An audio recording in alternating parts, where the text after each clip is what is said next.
can hear the demons call when they do what they do. And now I feel like taking off, find a place with a view. The pain is never gonna stop if it's controlling you. I know that time can heal it all, I just gotta get through. I just gotta get through, I just gotta get through. Cause I feel like taking off, find a place with a view. The pain is never gonna stop if it's controlling you.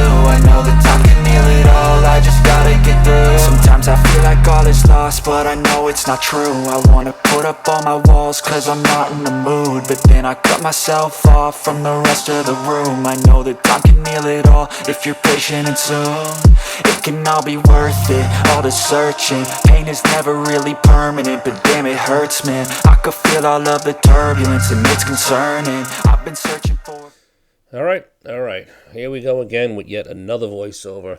So this was the last season trip, Blackfish trip that we did on the Total Chaos. And this fish you see right now, I'm bleeding, was actually the first keeper of the trip. I think it was like a 17-incher or something. I forget exactly what it was. But yeah, so I'm bleeding out. It's always good to bleed these fish out. And the meat's nice and white when you get back home. The fillet table's nice and clean, no blood whatsoever. So it's definitely good to take care of your fish. Here we got Joe swinging a nice keeper over the side. And snagged that one. I think he stole that one. And that's basically actually, I might not even be a keeper. My other one was a keeper. What we got there? Looks like Captain Steve reeling in one over here. Water was actually gorgeous that day, and then eventually it started getting a little crappy. Not terrible, but Steve's spot lock wasn't holding. So eventually we shoot inshore a little bit with the north winds and try to get onto some calmer waters. And Steve's hooked up again. Right here we're fishing the Ambrose Channel area, the deeper stuff. 90 feet, 100 feet, trying to look for the jumbo. And the fishing was a little off that day, but we did manage to pick away and put a catch together. I believe we came home with 15 keepers or close to that or something. But let's see what Steve's got here, pulling in. Nope, that's a keeper coming in. Nice whip in there for Steve. You can see the blood in the back where we'll bleed the fish. Definitely, like, I could stress enough, just you got to bleed those fish, man. The fillets are just so much better. They freeze better, everything's just better. And there you got me reeling another one. Looks like it might make it. And pop them back into the boat. No real big ones on this trip at all. Mostly just small stuff. But even the keepers weren't that big. With 16s, 17s. Nothing really much bigger than that. But I think Raph got one towards the end. It might have been an 18-incher when we ran inshore. So, and you got Steve back on. I believe Steve was using a jig at one point. I stayed with the traditional hook and sinker. Started with a snafu and then went to a single. And it was working fine. No problem at all. We're using white crabs on this day. The white crabs are definitely the preferred bait over the greens. They were taking the both, but you were getting more on the whites. Definitely with the colder water and the deeper water as well, too. The whites were working much better. And there's me again, reeling in another one. But it kills me that my microphone's been acting up with this damn camera. It's the second time it's done it to me.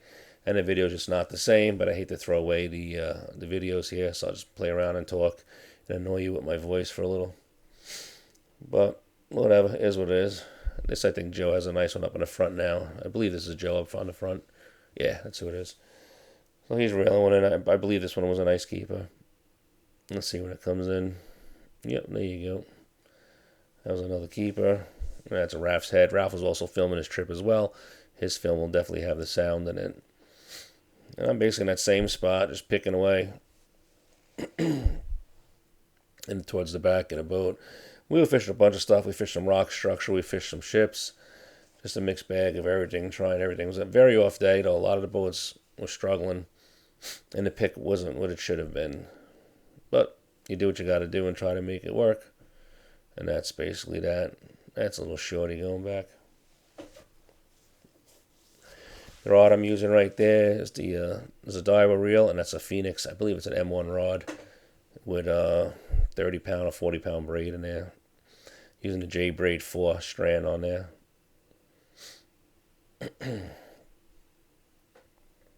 Another shorty going back.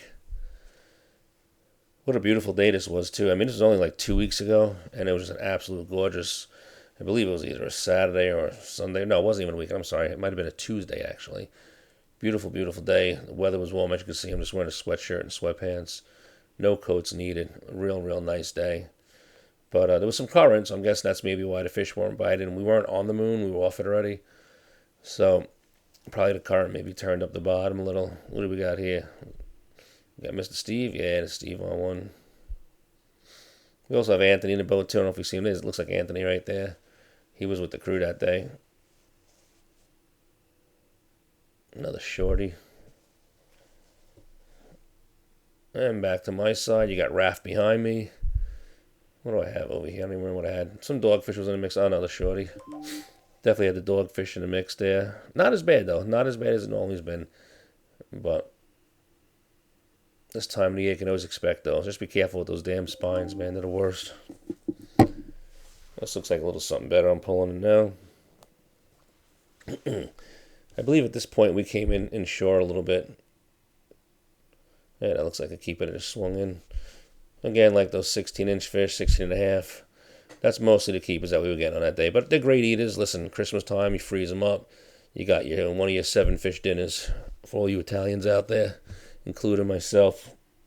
And they do freeze well. You know, clean them up, dry them up, get them on those freezer packers. And that's basically it. I'm not sure what Raph was fishing. I'm not sure if he's got the jig or just a single hook rig. I don't even know what he had at this point. Looks like I'm baiting the hook. I'm not sure if I have a 2-hook right there. It's hard to see. I'm looking at a little screen while I'm talking to y'all. Looks like a 2-hook rig. Or maybe I have the 2. No, it's a single hook. Single hook rig going down. A lot of times if you're on the real sticky stuff, you know, we use the single hooks versus the snafu with the double hooks. Or you could even use a slider rig too. The hooks stay closer together. But if you're going to get snagged, you're going to get snagged. You definitely don't want to bounce the weights a lot. Try to keep that weight as still as possible. The more you lift up and down with that sinker, the more you're going to find a little piece of structure and get stuck in there. And that's what happens on that. There's Raph and a little keeper coming in. Yeah, once you're down, keep it as still as can. If you even have to leave a little tiny little bit of slack in the line, you'll still feel them hitting. Another one popping up. So as you can see, it wasn't a terrible day, but it wasn't the best day. But we had fun. We caught fish. And it was the last day of the season. This one's Raph's big one, I believe. That was a nice one that came in. Nice keeper there for Raph on his little spinner. And here's your captain saying, that's it. Time to go home.